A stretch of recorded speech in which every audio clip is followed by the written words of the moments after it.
नाम के एक गांव में सूर्य नाम का एक रईस किसान रहता था। उसने बहुत सारे पैसे कमा लिए थे और बहुत ही नेक इंसान था, पर उसकी पत्नी बड़ी झगड़ालू और कंजूस औरत थी। साथ ही साथ वो अपने आस पड़ोस के गांव में लोगों को ब्याज पर पैसे भी दिया करती थी।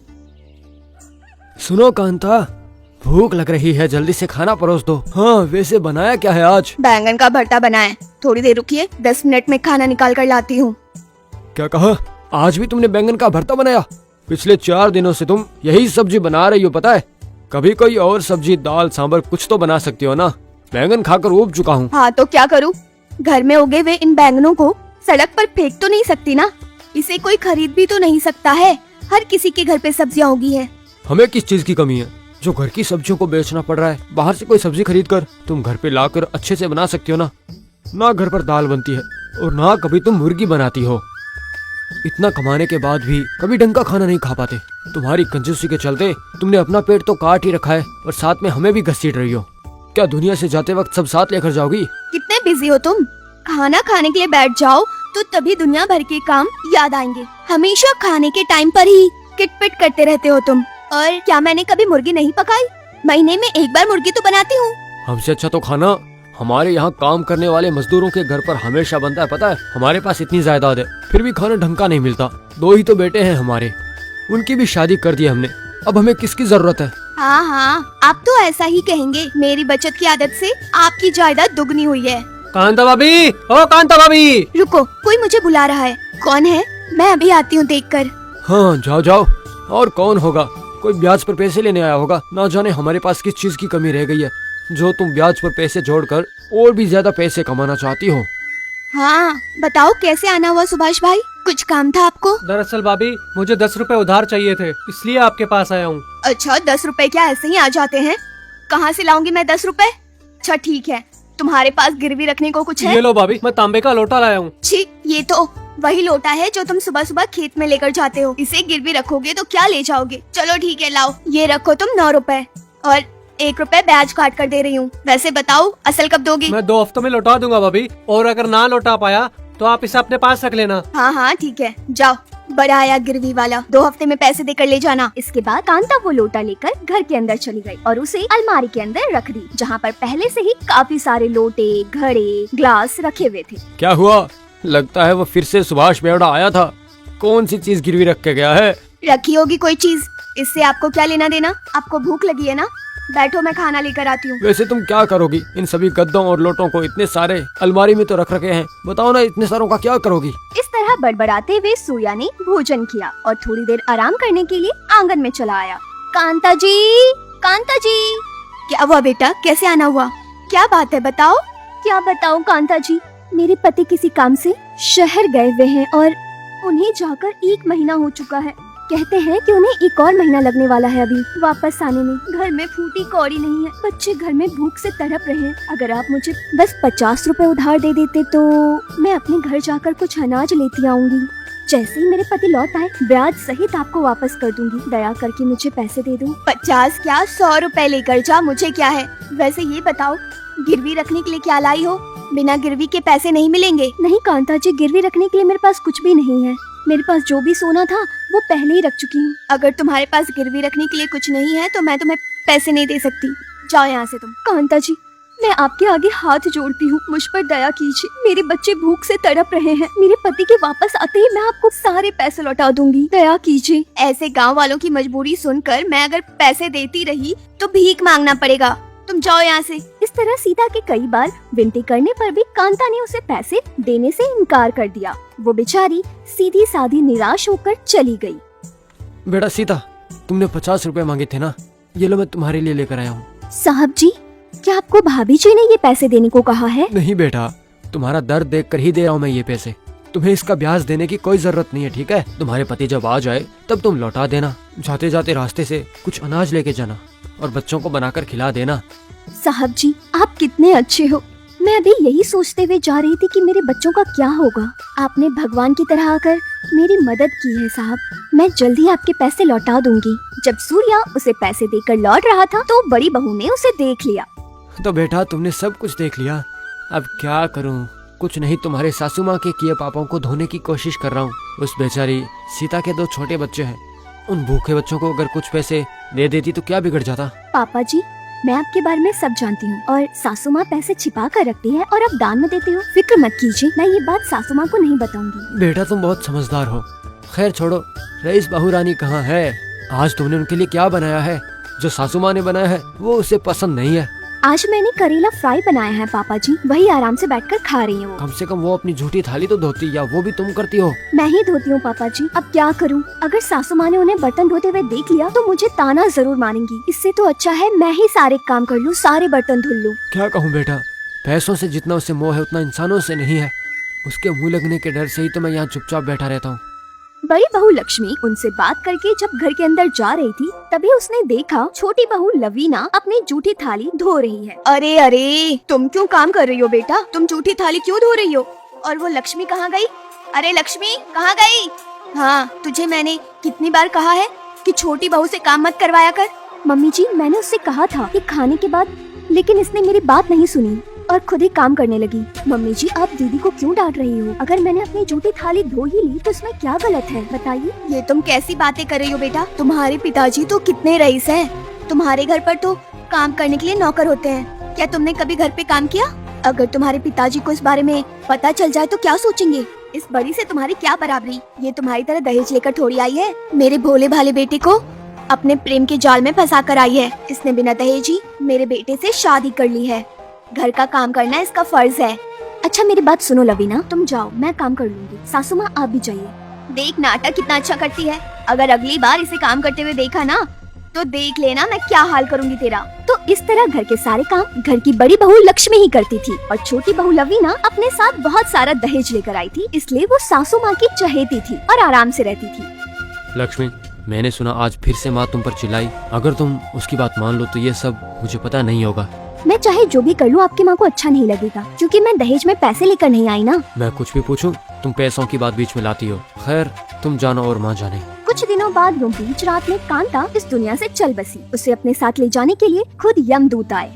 जब यमराज नीचे आए तो कांता ने उन्हें देखकर कहा कि ए, कौन हो तुम और यहाँ क्या कर रहे हो? मेरे घर से बाहर चले जाओ। शांत हो जाओ, आज के बाद तुम्हें हमारे साथ ही रहना होगा। तुम्हारा जाना तो तय है, मैं यहाँ से तुम्हें ले जाने ही आया हूँ। ये तुम कैसी बात कर रहे हो? तुम दिखने में इतने भयानक हो, मैं तुम्हारे साथ कैसे रह सकती हूँ? कांता, अब तुम ये सारी बातें छोड़ दो। अगर तुम तैयार हो तो हम चले। अब तुम्हारा यहाँ पर कोई काम नहीं है, तुम मर चुकी हो कांता। मैं यमराज का भट्ट हूँ, तुम्हें अपने साथ नरक में ले जाने के लिए आया हूँ। क्या कहा? मैं मर चुकी हूँ? मैं तो कल रात आराम से सो रही थी। रात में बैंगन की सब्जी से खाना खाया है। ऐसे कैसे मर सकती हूँ मैं? ये कैसे हो सकता है? इसी को विधि का विधान कहते हैं। अब तुम्हारा धरती पर समय खत्म हो गया है, चलो चलते हैं यहाँ से। हाय, मैंने बहुत सारा धन छिपा के रखा है और साथ ही साथ गांव में बहुत से लोगों को ब्याज भी दिए हैं और इसकी जानकारी मेरे घर वालों को नहीं है। मैं अपने घर वालों को सब बता कर आती हूँ, मुझे थोड़ा सा समय दीजिए। अब तुम इनसे चाहे जो भी कह लो, ना तो ये तुम्हें सुन पाएंगे और ना ही तुम्हें देख पाएंगे। तुम हमारे साथ चलने के लिए इतनी घबरा क्यों रही हो? तुम्हारा समय यहाँ पर खत्म हो चुका है। मुझे बस एक दिन का समय दे दीजिए, मैं यहाँ का सारा काम निपटा कर आऊंगी। बस एक दिन। तुम एक दिन की क्या बात कर रही हो? तुम यहाँ पर 11 दिनों तक रहकर देख लो, कुछ भी हो रहा है उसे तुम देख सकती हो। उसके बाद तुम खुद ही हमसे कहोगे कि मुझे यहाँ नहीं रहना, मुझे अपने साथ ले जाओ। तो आज से तुम्हारे पास पूरे 11 दिन है। तुम जब भी यहाँ से जाने के लिए कहोगी हम यहाँ से चले जाएंगे। मेरी बात तुमको समझ तो आई ना? ओहो, ये बहुत अच्छी बात है। आपने मुझे 11 दिन का समय दिया है, इतना काफी है। जब अगले दिन सुबह हुई तो उसका पति सूर्या वहाँ आया और उसने देखा। अरे आज क्या हो गया? सुबह के 5 बज चुके हैं और अभी तक कांता उठी नहीं। ए कांता, कांता उठ जाओ। कांता, क्या हुआ? क्या हुआ है कांता? उठ जाओ। अरे उठो, 5 बज चुके हैं। अरे उठ जाओ, आखिर कर क्या रही हो? अब कहाँ की कांता, वो तो कल रात ही मर गई। अब ना तो ब्याज लेगी ना असल। अब मैं उठने वाली नहीं हूँ, सबको मेरी मौत की खबर दे आओ। अरे इतना उठाने पर भी नहीं उठ रही है, इसे हो क्या गया है? इसकी तो सांसें भी नहीं चल रही है। अरे राजन, छोटे जल्दी आओ। देखो बेटा, तुम्हारी माँ कोई हलचल नहीं कर रही है, इसे क्या हो गया? रुकिए, मैं अभी डॉक्टर को बुलाता हूँ। फिर छोटा बेटा जाता है और डॉक्टर को बुला लाता है। डॉक्टर आता है और कांता की जांच करता है। कांता जी तो अब नहीं रही, इन्हें गुजरे हुए अभी 2 घंटे बीत चुके हैं। इसके बाद जल्द ही पूरे गांव को इस बात का पता चलता है। सभी गांव वाले उसके घर पर इकट्ठा हो जाते हैं। कांता के परिवार वाले काफी दुखी थे। अरे कल तक तो कांता भाभी बिल्कुल ठीक ही थी। मैंने राजू की दुकान पर देखा था, वहाँ पर कुछ बहस कर रही थी। और क्या ही होगा, कांता ने उसे ब्याज पर पैसे दिए होंगे, उसने समय पर उसे नहीं लौटाए होंगे, इसलिए उससे बहस कर लिएगी। और क्या हो सकता है फिर। और तुम्हें क्या लगता है इतने सारे लोग यहाँ कांता के लिए आए हैं? नहीं, सूर्या जी के लिए आए हैं। वैसे तू इतना दुखी क्यों हो रहा है? कल परसों ही कह रहा था कि कांता मर जाती तो अच्छा होता, ब्याज के पैसे तो नहीं भरना पड़ते। अब खामखा तू यहाँ उसकी मौत का मातम मना रहा है। मुझे कांता के मरने का दुख बिल्कुल भी नहीं है। वो गई अच्छा ही हुआ, कम से कम उसके जाने से गांव से एक बला तो टली। देख लिया ना कांता, तुम्हारे जाने की खबर सुनकर कितने सारे लोग यहाँ आए हैं, पर कोई भी दुखी नहीं है। वो सब तुम्हें गाली दे रहे हैं और कह रहे हैं कि मर गई तो अच्छा हुआ, और किसी भी आदमी को तुम्हारे ब्याज के पैसे नहीं भरने पड़ेंगे, समझ गई? ए लड़की, तूने कितनी बार आके मुझसे पैसे लिए हैं? जब भी तुझे पैसे की जरूरत पड़ी हर बार तुझे मैंने पैसे दिए हैं, और आज तू मेरी मौत पर खुश हो रहा है। जिंदा होती ना तो तुझे बताती, अभी मैं सबक सिखाती तुझे। हाँ, तुम तो ऐसा कह रही हो जैसे तुमने उसे पैसे ऐसे ही दे दिए हो। उसके कान मरोड़ कर तुमने उनसे ब्याज लिया है, तभी तो वो तुमको इतना कोस रहे हैं। यहाँ पर आया हर एक आदमी यही बात कर रहा है। तुम्हें तो यहाँ पर और 11 दिन बिताने हैं। अभी देखो आगे आगे और क्या सुनने को मिलता है। इनकी तो छोड़ो, अंदर चलो और देखो कि तुम्हारे बहुएं तुम्हारे बारे में क्या बात कर रही है। इसके बाद कांता घर के अंदर चली गई। इनके पास काफी गहने थे, जरूर इन्होंने अलमारी में रखी होगी, लेकिन चाबी हमेशा अपने कमर में रखती थी ये। दीदी, मैं अभी जाकर अलमारी में देखती हूँ और सारे गहने लेकर आती हूँ। लवीना, ये सब कोई टाइम है ऐसी बातें करने का? वो सब तो हम बाद में देख लेंगे। अगर ससुर जी ने सुन लिया तो पता नहीं क्या सोचेंगे। शांत हो जाओ। कौन क्या सोचेगा दीदी? सासू माँ के जाने से मुझे नहीं लगता कि घर में कोई दुखी है ना? और अगर हम लोग अभी चाबी नहीं निकालेंगे तो कब निकालेंगे बताइए? कुछ देर बाद तो अंतिम संस्कार का काम चालू हो जाएगा। देखो, तुम इस तरह की बातें मत करो। अभी अभी तो सासू माँ इस दुनिया से गई हैं और तुम हो की। आय हाय, मैंने तो अपनी छोटी बहू को कितना ज्यादा प्यार किया था, लेकिन देखो ये कैसी बात कर रही है। अभी तक तो मुझे मरे हुए और ये है कि मेरे गहने के बारे में सोच रही है। और ये बड़ी बहू, इससे मैंने कितना दुख दिया, फिर भी ये मेरा भला सोच रही है। मैंने कितनी बड़ी गलती की थी। तुमने भी तो ऐसा ही किया था ना, अपनी छोटी बहू से ज्यादा उसके धन दौलत का मोह किया तुमने और उसको पलकों पर बिठा के रखा। अब तुम्हारी छोटी बहू भी तो वही कर रही है ना, तुम्हारी तरह इंसान से ज्यादा धन को महत्व दे रही है। अब इसमें उसकी क्या गलती है? सब कुछ तुमसे ही तो सीखा है। अभी सब कुछ ये यहीं खत्म नहीं होगा, तुम्हें जलाया जाएगा। अरे सूर्या जी, और कितनी देर तक दुखी होते रहेंगे आप? जो काम करना है वो कर दीजिए। अंतिम संस्कार की पूरी तैयारी हो चुकी है। इसके बाद कांता के शरीर को आग लगा दी गई। ये क्या, इतने वर्षों तक जिस शरीर का इतना ज्यादा ध्यान रखा उसे यूं जला देंगे? मेरे शरीर ने हमेशा से रेशमी वस्त्र ही पहने थे, अब इसे एक पल में जलाकर खाक कर देंगे ये लोग। तभी तो कहते हैं कि अपने इस शरीर से ज्यादा मोह मत रखो। ये अपना शरीर तो शाश्वत नहीं है, पर सुनता कौन है? अब तुम्हें ही देख लो, यहीं पर शाश्वत रहने की सोचकर तुमने लोगों से इतना सारा ब्याज लिया है। यहाँ से तुम एक पैसा भी अपने साथ नहीं ले जा सकती हो, और 11 दिनों तक तुम्हें यहीं रहना है और बहुत कुछ देखना है। जिसको तुमने यहाँ पर सताया है वो भी तुमको यही सब देखने को मिलेगा। आगे आगे देखो क्या होता है। इसके बाद कांता का पूरा परिवार घर वापस आ गया। बाप रे, सुबह से बहुत भूख लगी है, कुछ खाने के लिए बना दो। ऐसे टाइम में घर पर खाना कौन बनाता है जी? गंगा मौसी ने कहा था कि वो खाना बनाकर दे जाएंगी। थोड़ा सा तो सब्र रखिए, आज ही माँ का देहांत हुआ है। बाप रे, माँ के जाने का और कितना शौक मनाए। उनके व्यापार की वजह से गांव वाले सभी मुझसे नफरत करते हैं। अब मैं गांव में सर उठाकर चलूंगा। देखो जरा इसे, जब मैं जिंदा थी तो मुझसे बात करने से भी डरता था, अब जब मैं नहीं रही हूँ तब ये मेरे बारे में भला बुरा कह रहा है। कितना नालायक बेटा है। देखो तो यहाँ पर सब कुछ फैला रखा है, ये लोटे घड़े और ना जाने क्या क्या। ये सब देख के चिढ़ आ रही है। इन सब को भी उसके शव के साथ जला देना चाहिए था, सब अपने साथ ही ले जाती। ये सारी चीजें जिस किसी की भी है उन्हें जाकर लौटा दो। ठीक है पापा जी, मैं ऐसा ही करूँगी। आपके लिए मैं खाने के लिए कुछ बना दूँ? ये सब क्या है? मेरे मरने पर तो कोई भी दुखी नहीं हुआ है, सब मुझे कोस रहे हैं। ये तो फिर भी ठीक है, इस तरह तुम्हें कोसने के बहाने ये लोग 4 दिन याद तो कर रहे हैं। कुछ दिनों बाद देखना, इस घर में तुम रहती भी थी ये बात भी ये लोग भूल जाएंगे। समझ में आया? इसीलिए कहते हैं कांता, जब तक जीवन रहे भले काम कर लेने चाहिए। लेकिन तुम्हारे खाते में तो सिर्फ पाप ही भरे हुए हैं कांता। जिंदगी में एक भी भला काम नहीं किया तुमने। फिर अगली सुबह दोनों बहुएं ससुर जी से, दीदी अगर मैंने अकेले में अलमारी खोल ली होती तो तुम्हें लगता कि मैंने कुछ ज्यादा ही सामान ले लिया, इसलिए तुम भी साथ चलो। तुम चलने के लिए कह रही हो इसलिए मैं आ रही हूँ, वरना मेरा ऐसा कोई मन नहीं है। छोटी बहू ने अलमारी खोल कर देखी, उसमें गहनों के साथ साथ बहुत सारे पैसे रखे थे। यहाँ पर कोई कागज भी पड़ा है, जरा पढ़कर देखना तो क्या है। पापा जी, इनमें से कौन सी चीज किसकी है यहाँ पर सब लिखा है। मंगलसूत्र से लेकर पायल तक सब कुछ रखा है यहाँ। बड़े से लेकर बच्चों तक की चीजें रखी हुई है यहाँ पर। कल के कल ही जिसकी चीज है उसे वापस लौटा दो, हमें और पाप नहीं चढ़वाना। पर ससुर जी, इनमें से बहुत सारी चीजें सोने चांदी की है। माँ ने इनके बदले में पैसे तो दिए ही होंगे ना, तो ये सारी चीजें हमारी हुई है ना दीदी। बेटा, हमारे पास इतनी संपत्तियाँ कि आने वाली 10 पुश्तें बैठकर खा सके। तुम्हें कुछ भी चाहिए हो तो जितने पैसे चाहिए मैं तुम्हें दे दूंगा। मेरी बात मानो और जल्दी से ये सारी चीजें उन्हें वापस लौटा दो। मैंने इतनी मेहनत से ये सारी चीजें इकट्ठी की थी और ये उन्हें सब वापस कर रहे हैं।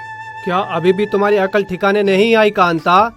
मुझे तो लगा था कि ये बात अब तक तुम्हारे समझ में आ चुकी होगी। कांता, क्या अब भी तुम्हें यही लगता है कि ये सारा सोना और पैसा तुम्हारा है? तुम समझ नहीं रही हो कांता कि तुम यहाँ से एक फुट्टी कोड़ी भी नहीं ले जा सकती हो, तो इनके बारे में तुम ऐसा कैसे सोच सकती हो कांता? इस तरह पूरे 11 दिन तक कांता वहीं रहकर सब कुछ होते हुए देख रही थी। गांव वालों और घर वालों को इस बात का दुख नहीं हो रहा था कि कांता अब इस दुनिया में नहीं रही। फिर उसके 11 दिन का कार्यक्रम भी हो गया और उसके बाद देखा कांता, 11वें दिन का कार्यक्रम पूरा करने के बाद ये सब ये सोचकर खुश हो रहे हैं कि एक बड़ी जिम्मेदारी खत्म हुई, पर किसी को ये याद बिल्कुल भी नहीं रहा कि तुम अब नहीं रही। ये सब तुम देख पाओ, इसीलिए तुम्हें 11 दिनों तक देखने के लिए यहाँ रखा जाता है। अब जाने का समय आ गया है।